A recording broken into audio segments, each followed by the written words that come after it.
ચલો તો આપણે ચેપ્ટર નંબર 4 નો દાખલા નંબર કયો છે? ચોથો છે, બરાબર? તો જેની અંદર શું આપ્યું છે? એક સમક્ષિતિજ સમતલ છે. એ સમક્ષિતિજ સમતલની અંદર એક તમારા તાર મૂકેલો છે. એ તારની અંદરથી 50 એમ્પિયર જેટલો પ્રવાહ ઉત્તરથી દક્ષિણ દિશા તરફ વહે છે. બીજી વસ્તુ, આના કેન્દ્રથી P બિંદુએ અંતર કેટલું છે? 2.5 મીટર.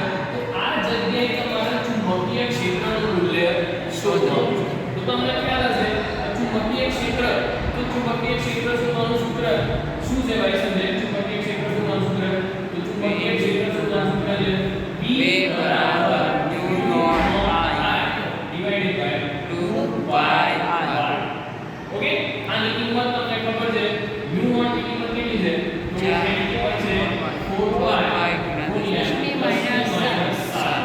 પ્રવાહ કેટલો કહે છે તમારું? 50 ભાગ્યા અહીંયા 2 છે, એના જોડે કેટલા છે? 5 છે, અને y ની કિંમત કેટલી આપી તમને? 2.5 મીટર.